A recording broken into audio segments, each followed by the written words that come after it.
कराग्रे वसति लक्ष्मी करमध्ये सरस्वती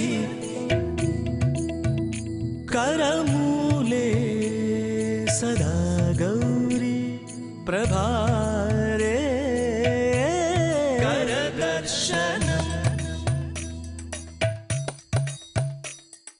रवये नमः भानवे नमः रवये नमः भानवे नमः समुद्रवसने देवी पर्वतस्तनमण्डिते विष्णुपत्नी नमस्तुभ्यं पादस्पर्शं क्षमस्व मे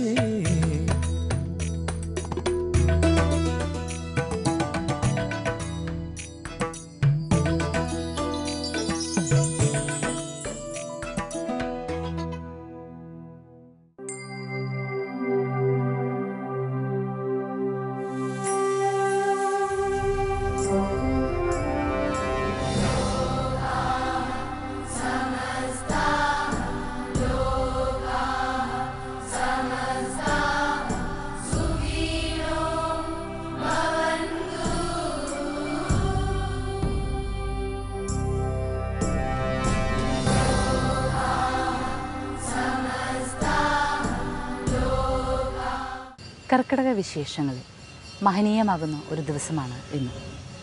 ആചാരപരമായി കർക്കിടകവുമായി ചേർന്ന് നിൽക്കുന്ന ദിവസം. ഇന്ന് ആടിപ്പെരുക്കിൻ്റെ ദിവസമാണ്. എന്താണ് ആടിപ്പെരുക്ക്? ആ സങ്കല്പത്തെക്കുറിച്ച് നമുക്ക് അറിയേണ്ടതുണ്ട്. പക്ഷേ ഈ ദിവസം കർക്കിടകത്തിൻ്റെ എല്ലാ നന്മകളുമായി നമ്മെ വന്ന് സ്വാഗതം ചെയ്യുമ്പോൾ, നമ്മെ വന്ന് വിളിച്ചുണർത്തുമ്പോൾ, പാരായണത്താൽ കർക്കിടകത്തിൻ്റെ നന്മകളാൽ പ്രകൃതിയുടെ മേന്മകളാലെല്ലാം മുഖരിതമാകുന്നൊരു പ്രഭാതം ഏവരുടെയും ജീവിതത്തെ സന്തോഷപ്രദമാക്കട്ടെ എന്ന്, വിജ്ഞാനപ്രദമാക്കട്ടെ എന്ന പ്രാർത്ഥനകളോടുകൂടി ഈ ദിവസം ആരംഭിക്കാം. അമ്മയുടെ വാക്കുകൾക്കൊപ്പം ചിന്താമൃതം.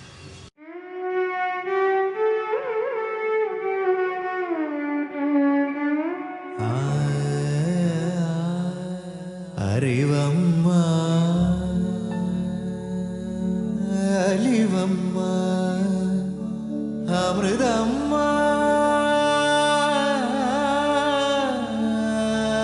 അഖിലം നീ.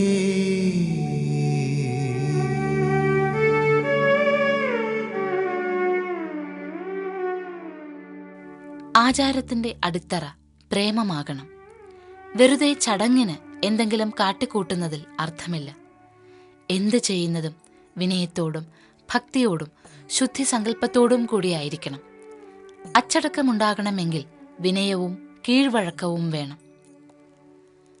അമ്മയുടെ വാക്കുകൾ ചിന്തയിൽ ദീപം തെളിയിക്കട്ടെ.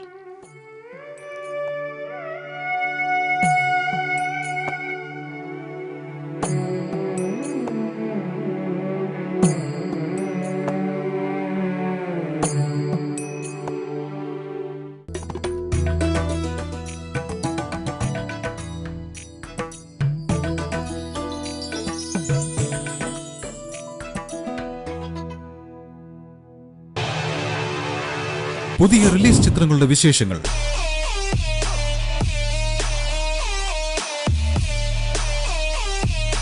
ഏറ്റവും പുതിയ പാട്ടുകൾ, ട്രെയിലേഴ്സ്,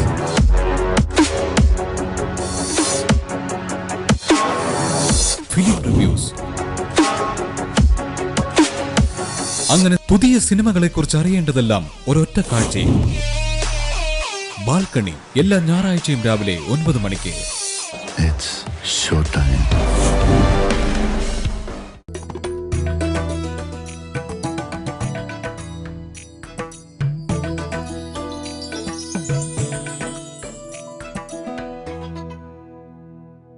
കർക്കിടകത്തിൻ്റെ 18ാമത്തെ ദിവസത്തെ ആടിപ്പിറപ്പ് അഥവാ ആടിപ്പെരുക്ക് എന്ന പേരിൽ ആഘോഷിക്കുന്നത്, ആചരിക്കുന്നത് തമിഴ്നാട്ടിലാണ്. യഥാർത്ഥത്തിൽ ആടിപ്പെരുക്ക് ജലപൂജയാണ്. ജലത്തെ പൂജിക്കുവാൻ, ഒഴുകുന്ന നദിയെ പൂജിക്കുവാനുള്ള ദിവസമാണിത്. ഒഴുകുന്ന തീർത്ഥത്തിൽ സ്നാനം ചെയ്യുക എന്നുള്ളതാണ് ഈ ദിവസത്തിൻ്റെ ഏറ്റവും പ്രധാനമായ ചടങ്ങ്. എന്നാൽ ഇതല്ലാതെ മഹനീയമായ മഹത്തരമായ മറ്റു ചില വിശ്വാസങ്ങൾ കൂടിയുണ്ട്. ആടിമാസത്തെ വരവേൽക്കുക എന്ന് പറയുമ്പോൾ ആടി തുടങ്ങിയുള്ള ദക്ഷിണായനത്തിൻ്റെ തുടക്കം ദേവരാത്രികൾ, ആ രാത്രി തീരുന്നത് തൈ മാസം വരുന്നതോടുകൂടിയാണ്, തൈ പൊങ്കലോടുകൂടിയാണ് ആ ഒരു കാലം തീരുന്നത്. ഈ 6 മാസക്കാലത്തിൻ്റെ പ്രാർത്ഥനകൾ ആരംഭിക്കുന്നത് ആടിപ്പെരുക്കോടുകൂടിയാണ്. ആടി അഴയിത്താൽ തായ് തുടയ്ക്കും എന്ന് പറയും. അതായത് ആടിമാസത്തിൽ ദുഃഖങ്ങൾ വന്നാൽ തായ് മാസമാകുമ്പോഴേക്കും അത് മാറിക്കോളുമെന്ന് അർത്ഥമുണ്ട്. ഒരു തമിഴ് ചൊല്ലുണ്ട് അങ്ങനെ തന്നെ. ഏതായാലും ജലപൂജകൾ ചെയ്യുന്ന ഈ മാസം പച്ചൈ അമ്മൻ എന്ന ദേവിയാണ് കൂടുതൽ ആരാധിക്കുന്നത്. പച്ചൈ അമ്മൻ എന്നത് പേരിൽ തന്നെ പ്രകൃതിഭാവത്തെ സൂചിപ്പിക്കുന്നുണ്ട്. അന്നപൂർണേശ്വരി തന്നെയാണ്, വയലിൻ്റെ അമ്മ തന്നെയാണ്. വയലിൻ്റെ അമ്മയെ എങ്ങനെയാണ് ആരാധിക്കുന്നതെന്നല്ലേ, നവധാന്യങ്ങൾ മുളപ്പിച്ചിട്ടാണ് ആരാധിക്കുന്നത്. നവധാന്യങ്ങൾ മുളപ്പിച്ച മൺകുടങ്ങൾ തലയിലേന്തി സ്ത്രീകൾ ഈ ദിവസം ഘോഷയാത്ര നടത്തും.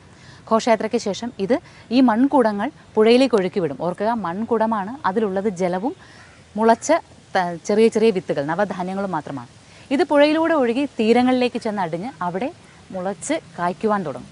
ഇത് പണ്ടുകാലത്തെ ഒരു കൃഷിരീതി കൂടിയായിരുന്നു, ഒരു ജീവിത രീതി കൂടിയായിരുന്നു അത്. അങ്ങനെ നവധാന്യത്തെ പുഴയിലൊഴുക്കി പുഴയെ ആരാധിച്ചുകൊണ്ട്, ധാന്യത്തെ ആരാധിച്ചുകൊണ്ട്, അന്നപൂർണേശ്വരി ആരാധിച്ചുകൊണ്ട് പ്രാർത്ഥിക്കുന്ന ദിവസമാണ് ആടിപ്പെരുക്ക് എന്നറിയപ്പെടുന്ന ഈ ദിവസം.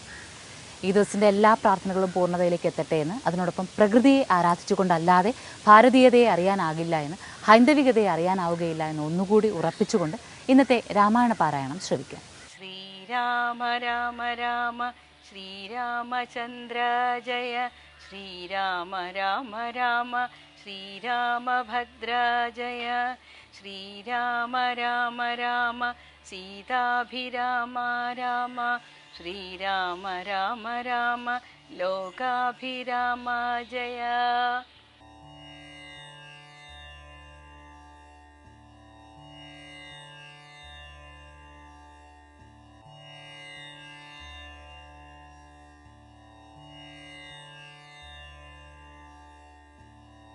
ബാലി മരിച്ചതു കേട്ടൊരു താരയും ഓലോല വീഴുന്ന കണ്ണുനീരും വാർത്തു, ദുഃഖേന വക്ഷസി താഠിച്ചു ഗദ്ഗദവാച പറഞ്ഞു പലതരം. എന്തിനെന്നെനിക്കു പുത്രനും രാജ്യവും, എന്തിനു ഭൂതലവാസവും മേ വ്യഥ. ഭർത്താവു തന്നോടുകൂടെ മടിയാതെ മൃത്യുലോകം പ്രവേശിക്കുന്നതുണ്ടു ഞാൻ. ഇത്തം കരഞ്ഞവൾ ചെന്നു തൻ രക്തപാംസുക്കളണിഞ്ഞു കിടക്കുന്ന ഭർതൃകളേബരം കണ്ടു മോഹം പൂണ്ടു പുത്രനോടും കൂടെയേറ്റം വിവശയായി വീണിതു ചെന്നു പാദാന്തികേ താരയും കേണു തുടങ്ങിനാൾ പിന്നെ പലതരം. ബാണമെയ്തെന്നെയും കൊന്നിടു നീ മമ പ്രാണനാഥന്നു പൊറാ പിരിഞ്ഞാലിടോ. എന്നെ പതിയോടുകൂടെ അയക്കിലോ, കന്യകാദാന ഫലം നിനക്കും വരും. ആര്യനാം നിന്നാൽ അനുഭൂതമല്ലയോ ഭാര്യാവിയോഗജ ദുഃഖം രഘുപതേ. വ്യഗ്രവും തീർത്തു രമയുമായു വാഴ്ക നീ സുഗ്രീവ രാജ്യഭോഗങ്ങളോടും ചിരം. ഇത്തം പറഞ്ഞു കരയുന്ന താരയോടുത്തരമായരുൾ ചെയ്തു രഘുവരൻ. തത്വജ്ഞാനോപദേശേന കാരുണ്യേന ഭർതൃവിയോഗ ദുഃഖം കളഞ്ഞിടുവാൻ.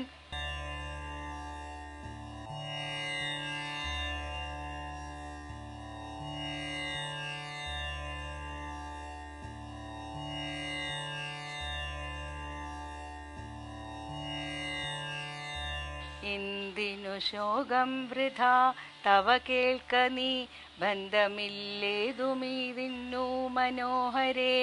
നിന്നുടെ ഭർത്താവു ദേഹമോ ജീവനോ ധന്യേ പരമാർത്ഥമെന്നോടു ചൊല്ലു നീ.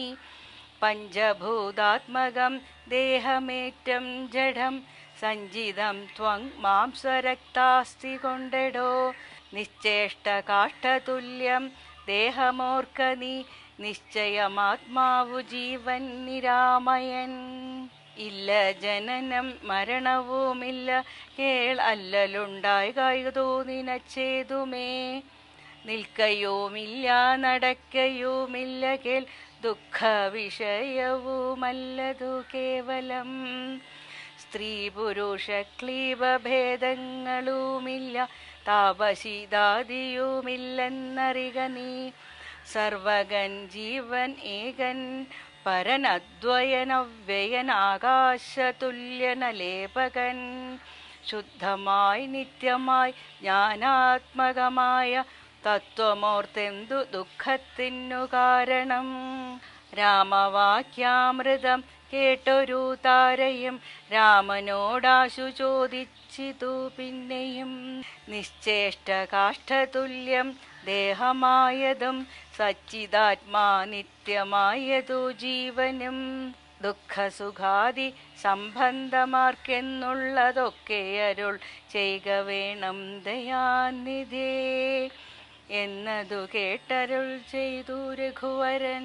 ധന്യേ രഹസ്യമായുള്ളതു കേൾക്ക നീ, യാതൊരളവു ദേഹേന്ദ്രി അഹങ്കാരഭേദഭാവേന സംബന്ധമുണ്ടായി വരും. അത്ര നാളേക്കും ആത്മാവിനു സംസാരമെത്തും അവിവേക കാരണാൽ നിർണയം. ഓർക്കിൽ മിഥ്യാഭൂതമായ സംസാരവും പാർക്കതാനേ വിനിവർത്തിക്കയില്ലടോ. നാനാവിഷയങ്ങളെ ധ്യായമാനനാം മാനവനെങ്ങനെ എന്നതും കേൾക്ക നീ. ഇന്നത്തെ രാമായണ പാരായണത്തിൽ നാം ശ്രവിച്ചത് ശ്രീരാമൻ ഉപദേശിക്കുന്നത്, താരയെ ഉപദേശിക്കുന്നതാണ്.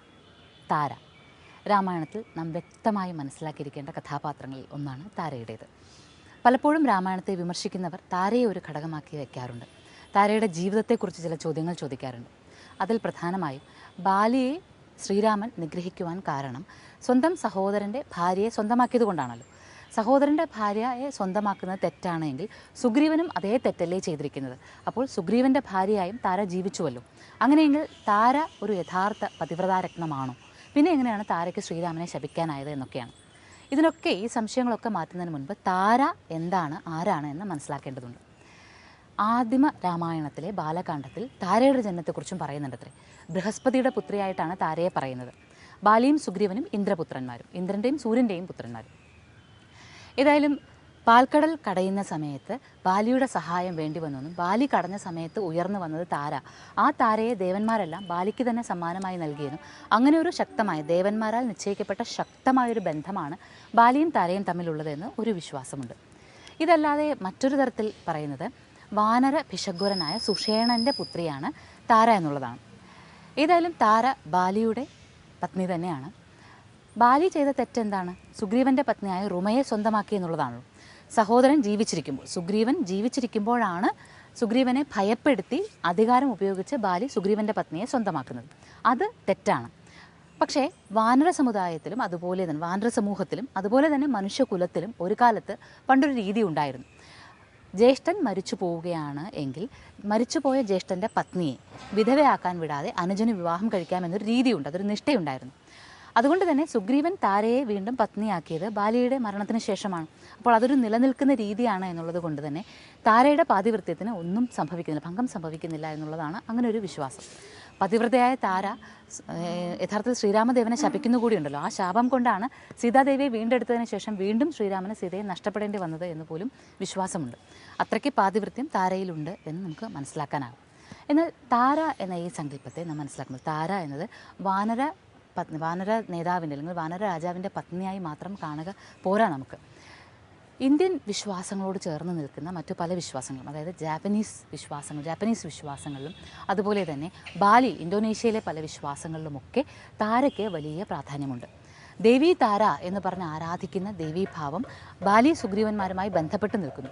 ബാലി സുഗ്രീവന്മാർക്ക് ഈശ്വരന്മാർ, ദേവന്മാർ ഒരു ത്രിശൂലം കൊടുത്തുവെന്നും ഒപ്പം താരയെ കൊടുത്തുവെന്നും അതിൽ താരയെ ബാലി ആദ്യം തന്നെ സ്വന്തമാക്കുകയാണ് ഉണ്ടായത് എന്നുമൊക്കെ വിശ്വാസങ്ങൾ പറയുന്നുണ്ട്. ഇതൊക്കെയാണ് താരയുമായി ബന്ധപ്പെട്ട് നിൽക്കുന്ന വിശ്വാസങ്ങൾ. അപ്പോൾ പറയുമ്പോൾ മനസ്സിലാക്കേണ്ടത്, ഭർത്താവ് ജീവിച്ചിരിക്കുക, അതായത് സഹോദരൻ ജീവിച്ചിരിക്കുക തന്നെ സഹോദരൻ്റെ ഭാര്യയെ സ്വന്തമാക്കിയത് കൊണ്ടാണ് ബാലി ചെയ്തത് തെറ്റായി മാറിയത്. എന്നാൽ ഒരു രീതി, കുടുംബത്തിൻ്റെ രീതി അനുസരിച്ച് ജ്യേഷ്ഠൻ മരിച്ചാൽ ജ്യേഷ്ഠൻ്റെ ഭാര്യയെ സഹോദരന് സ്വന്തമാക്കാം എന്നുള്ളത് കൊണ്ട് സുഗ്രീവനും താരയും പിന്നീട് വിവാഹം കഴിച്ചത് തെറ്റല്ലാതായി മാറുന്നുവെന്നും രാമായണം പറയുന്നു. ഇത് കുടുംബ വ്യവസ്ഥകളെ അംഗീകരിക്കലാണ്. അതായത് ഓരോ കുടുംബ വ്യവസ്ഥകളിലുമുള്ള നിയമങ്ങളെ അംഗീകരിച്ചുകൊണ്ട് തന്നെ മുന്നോട്ട് പോകുമ്പോൾ അതിനും അപ്പുറത്ത് അധർമ്മങ്ങൾ, മറ്റൊരാളെ വേദനിപ്പിക്കുന്ന അധർമ്മങ്ങൾ ചെയ്യരുത് എന്ന് രാമായണം വ്യക്തമായി പറയുന്നുവെന്ന് മനസ്സിലാക്കണം.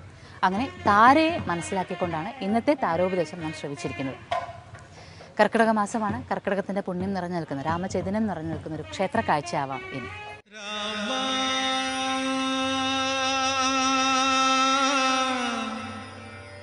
ശ്രീരാമ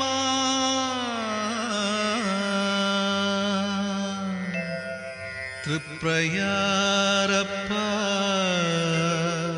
ശ്രീരാമ. കർക്കിടക മാസത്തിൽ നാലമ്പല ദർശനം പരമപുണ്യമായി കരുതുമ്പോൾ തൃശ്ശൂരിലെ അതിപ്രസിദ്ധമായ നാലമ്പലങ്ങൾക്കൊപ്പം തന്നെ കേരളത്തിന്റെ പല ഭൂമികളിലും നാലമ്പലങ്ങൾ പുരാതനമായ ഭാവത്തിൽ ഉയർന്നു നിൽക്കുന്നുവെന്ന് കാണാം. അതിൽ അതിപ്രാധാന്യത്തോടുകൂടി എടുത്തു പറയാവുന്നതാണ് കോട്ടയത്തെ നാലമ്പലങ്ങൾ. കോട്ടയത്തെ നാലമ്പലത്തിൽ ശ്രീരാമ സാന്നിധ്യമുള്ളത് രാമപുരം ശ്രീരാമസ്വാമി ക്ഷേത്രത്തിലാണ്. ലക്ഷ്മണ സാന്നിധ്യം കുടപ്പുലം ലക്ഷ്മണസ്വാമി ക്ഷേത്രത്തിലും. ഈ 2 ക്ഷേത്ര കാഴ്ചകൾ നാം കണ്ടുകഴിഞ്ഞിരിക്കുന്നു. ഇന്ന് ഭരത ശത്രുഘ്നന്മാർ സാന്നിധ്യമായ അമനക്കരയിലേക്കും മേദിരിയിലേക്കും കടന്നു ചെല്ലാം. കോട്ടയത്തെ നാലമ്പലങ്ങളിൽ പ്രധാനപ്പെട്ട രാമപുരം ശ്രീരാമസ്വാമി ക്ഷേത്രം നിലകൊള്ളുന്നത് കോട്ടയം റെയിൽവേ സ്റ്റേഷനിൽ നിന്ന് പാല കൂത്താട്ടുകുളം പോകുന്ന വഴിയിലാണ്. പാലയിൽ നിന്ന് 13 കിലോമീറ്റർ അകലെയുള്ള രാമപുരം എന്ന ദേശത്താണ് ഈ ക്ഷേത്രമുള്ളത്. രാമപുരത്ത് നിന്ന് പടിഞ്ഞാറോട്ട് തിരിഞ്ഞ് 3 കിലോമീറ്റർ യാത്ര ചെയ്താൽ നമുക്ക് കൂടപ്പുലം ലക്ഷ്മണസ്വാമി ക്ഷേത്രത്തിലേക്ക് എത്താം. കൂടപ്പുലം ക്ഷേത്രത്തിൽ നിന്ന് വീണ്ടും രാമപുരം കൂത്താട്ടുകുളം വഴിയെ യാത്ര ചെയ്യുമ്പോഴാണ് അമനക്കരയിൽ എത്തുന്നത്.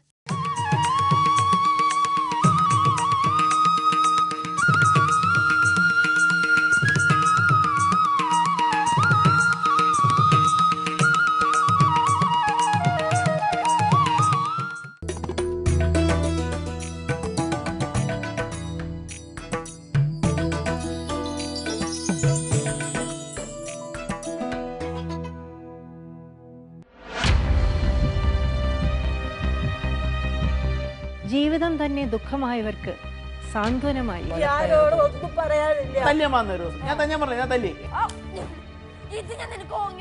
ജീവിതം ചോദ്യചിഹ്നമായവർക്ക് ഉത്തരമായി, ജീവിതം വഴിമുട്ടിയവർക്ക് വഴികാട്ടിയായും ആശ്രയവുമായി.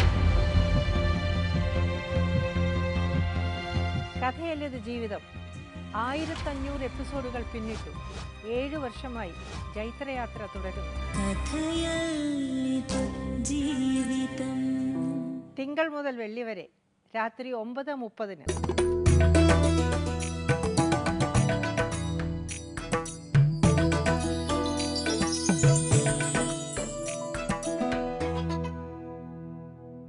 പ്രകൃതി മനോഹരമായ ഒരു കൊച്ചു ഗ്രാമമാണ് അമനക്കര. ആദ്യകാലത്ത് ഈ പ്രദേശം ഐമനക്കര എന്നാണ് അറിയപ്പെട്ടിരുന്നത്. പ്രസിദ്ധമായ 5 മനക്കാരായിരുന്നു അക്കാലത്ത് ഈ ക്ഷേത്രത്തിന്റെ ഭരണകർത്താക്കൾ. ഇന്ന് പൂനം, പുതിയിടം, താമരമംഗലം എന്നീ 3 ഇല്ലക്കാർക്കാണ് ക്ഷേത്രത്തിന്റെ ഊരായ്മ സ്ഥാനമുള്ളത്. ശ്രീരാമനെയും ശ്രീരാമനോടൊപ്പം ലക്ഷ്മണനെയും ദർശിച്ച ശേഷം ഭരതസ്വാമിയെയും ശത്രുഘ്നസ്വാമിയെയും ദർശിക്കുവാനായി ധാരാളം ഭക്തർ ഇവിടേക്ക് എത്താറുണ്ട്. ഇവിടെ ഭരതസ്വാമിയുടെ ദർശനം പടിഞ്ഞാറോട്ടാണ്. കോട്ടയത്തെ നാലമ്പലങ്ങളുടെ ഒരു വലിയ പ്രത്യേകത ഇവിടെ എല്ലാ ക്ഷേത്രങ്ങളിലും പരമശിവന്റെ പ്രതിഷ്ഠയുണ്ട് എന്നുള്ളതാണ്. അമനക്കരയിലും പരമശിവന്റെ സാന്നിധ്യം നമുക്ക് കാണാനാകും. അമനക്കരയിലെ ശ്രീകോവിലിൽ പടിഞ്ഞാറോട്ട് ദർശനമായി ചതുർബാഹുവായ ശിലാവിഗ്രഹത്തെ കാണാം. തൊട്ടടുത്തായി ഗണപതി പ്രതിഷ്ഠയുമുണ്ട്. ശ്രീരാമൻ ലക്ഷ്മണ സമേതനായി കാട്ടിലൂടെ സഞ്ചരിക്കുന്ന സമയത്ത് ലക്ഷ്മണൻ ഒരു കൂട നിറയെ ഫലം ശ്രീരാമന് കാഴ്ചവെക്കുകയും മധുരമേറിയ ഗുണമേറിയ ആ ഫലം കയ്യിൽ കിട്ടിയപ്പോൾ സഹോദരന്മാരായ ഭരതശത്രുഘ്നന്മാരെയും പിന്നെ അമ്മമാരെയും മനസ്സിലോർത്തുവത്രേ. ഈ സമയം ഭരത ശത്രുഘ്നന്മാർ ഈ വനപ്രദേശത്തേക്ക് എത്തുകയും അങ്ങനെയാണ് അവരുടെ സാന്നിധ്യം ഇവിടെ ഉണ്ടായത് എന്നും വിശ്വസിക്കുമ്പോൾ ശ്രീരാമൻ മനസ്സിൽ വിചാരിച്ചപ്പോൾ ശ്രീരാമന്റെ മാതാവ് വന്നു നിന്ന പ്രദേശം അമ്മ വന്ന കര എന്നറിയപ്പെടാനും കാലക്രമത്തിൽ അത് അമനക്കരയായി മാറുകയും ചെയ്തു. അമ്മ വന്നു നിന്ന കരയിലെ ക്ഷേത്രമാണ് അമനക്കര ഭരതക്ഷേത്രം. അഖില ജഗദവന പരനമലനരിനാശനൻ ശംഖചക്രാഭ്യഗദാധരനീശ്വരൻ മുഴുമതിയെ വിരവിനോടു പടപൊരുതു വെല്ലുന്ന മന്ദഹാസാഭിരാമാനനൻ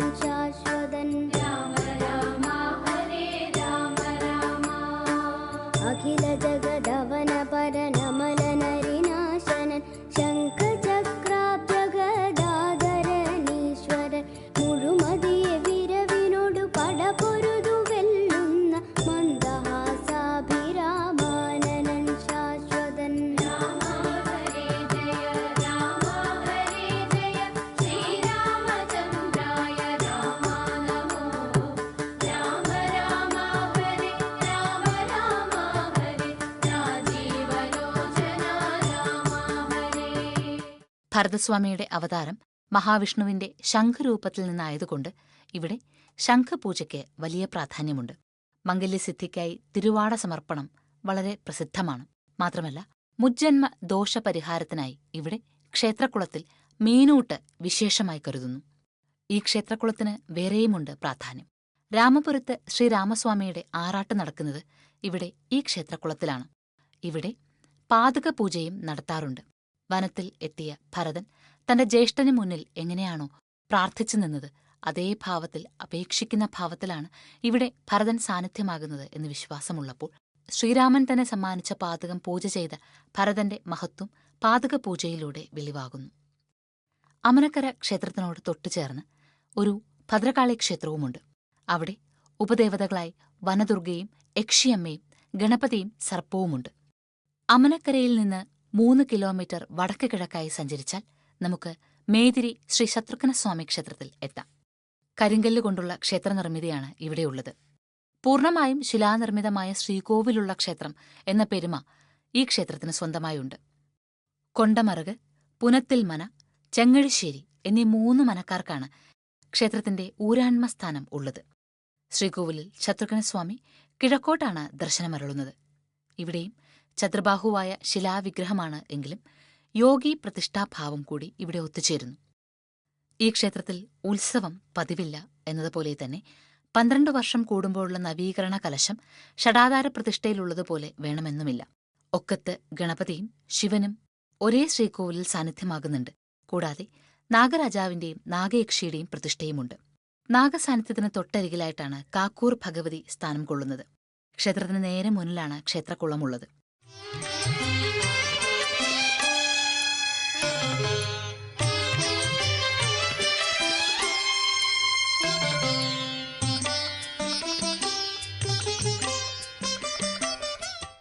മേതിരി ശ്രീ ശത്രുഘ്നസ്വാമി ക്ഷേത്രത്തിൽ എത്തിയാൽ പോർക്കലി ഭഗവതിയുടെ ദേവസ്ഥാനം കൂടി നമുക്ക് കാണാനാകും. കൊണ്ടമറുക് ഇല്ലത്തിന്റെ പരദേവതയാണ് ശ്രീ പോർക്കലി ഭഗവതി. ക്ഷേത്രത്തിന്റെ തെക്കു പടിഞ്ഞാറ് ഭാഗത്താണ് പുരാതനമായ ഇല്ലം. ഇല്ലത്തിന്റെ ഈശാന കോണിൽ പടിഞ്ഞാറോട്ട് ദർശനമായി ശ്രീ പോർക്കലി ദേവിയുടെ ക്ഷേത്രം സ്ഥിതി ചെയ്യുന്നു. സൽസന്താന സൗഭാഗ്യത്തിനുള്ള അനുഗ്രഹങ്ങളെല്ലാം നൽകുന്ന ശത്രുഘ്നസ്വാമി. ഇവിടെ സുദർശന ചക്രത്തിന്റെ സമർപ്പണത്തിനായി ചക്രപൂജയുണ്ട്. മേടമാസത്തിലെ രോഹിണിക്ക് ആറാട്ടുവരത്തക്ക വിധം കൊടിയേറി 6 ദിവസത്തെ ഉത്സവം ഇവിടെ കൊണ്ടാടുന്നു. കർക്കിടക പുണ്യത്തിന് പരമമായ പ്രാപ്തി നൽകുന്നു കോട്ടയത്തെ ഈ നാലമ്പല കാഴ്ചകൾ. ശ്രീരാം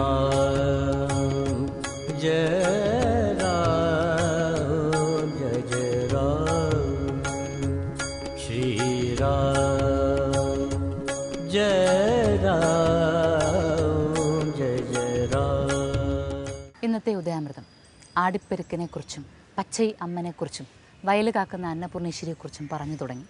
രാമായണ പാരായണത്തിൽ താരോപദേശം ശ്രവിച്ചു. അത് കഴിഞ്ഞ് താരയെക്കുറിച്ച് മനസ്സിലാക്കാൻ ശ്രമിച്ചു. അമ്മ വന്ന കരയായ അമനക്കരയിലെയും മേതിരിയിലെയും ക്ഷേത്രങ്ങൾ കാണുവാൻ സാധിച്ചു. മാത്രമല്ല, കോട്ടയത്തിലെ നാലമ്പലങ്ങളെക്കുറിച്ച് ഒന്ന് എടുത്തു പറയുവാനുള്ള അവസരവുമായി ഈ ദിവസം. അങ്ങനെ എല്ലാം കൊണ്ടും കർക്കിടക പുണ്യം നിറഞ്ഞു നിൽക്കുമ്പോൾ ഇന്നത്തെ ദിവസം നാം പറഞ്ഞ തത്വങ്ങളെ ഓർക്കുക. താര എങ്ങനെയാണ് ഭഗവാന്റെ വാക്കുകൾ കേട്ട് ഈ ശരീരമല്ല ശാശ്വതമായത് ആത്മാവാണ് എന്ന് തിരിച്ചറിഞ്ഞതും, അതുപോലെ ബാലി സുഗ്രീവൻ എന്നീ 2 സങ്കല്പങ്ങളിൽ നിന്നും നമുക്ക് മനസ്സിലാക്കുവാനും ചില കാരണങ്ങളുണ്ട്. ബാലിയും സുഗ്രീവനും കാണാൻ ഒരുപോലെയാണ്. ഒരു തരത്തിലും അവരെ വേർതിരിച്ച് മനസ്സിലാക്കാനാകില്ല, അത്രയ്ക്ക് ഒരുപോലെയാണ്. പക്ഷേ ബാലിയിൽ അഹങ്കാരവും അധികാരത്തെ ദുർവിനിയോഗം ചെയ്യുവാനുമുള്ള പ്രേരണകളുണ്ടായിരുന്നു. സുഗ്രീവനിൽ അതില്ലായിരുന്നു. അതായിരുന്നു തമ്മിലുള്ള ഒറ്റ വ്യത്യാസം. നിസ്സഹായമായൊരു ഭാവത്തിലായിരുന്നു സുഗ്രീവനുള്ളത്, എന്നാൽ ശക്തിയുള്ള ഭാവത്തിലാണ് ബാലിയുള്ളത്.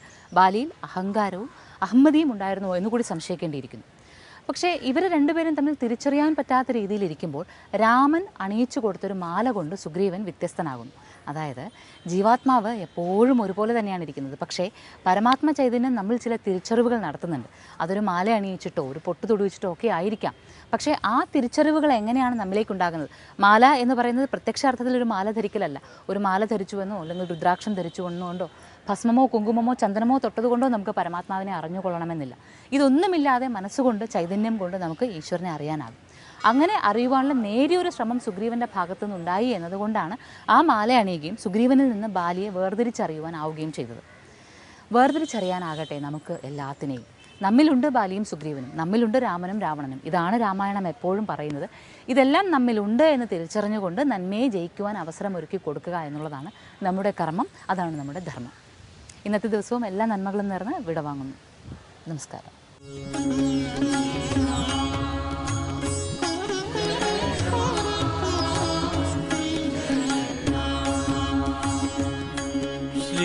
श्रीराम जय राम जय जय राम श्रीराम जय राम जय जय राम श्रीराम जय राम जय जय राम श्रीराम जय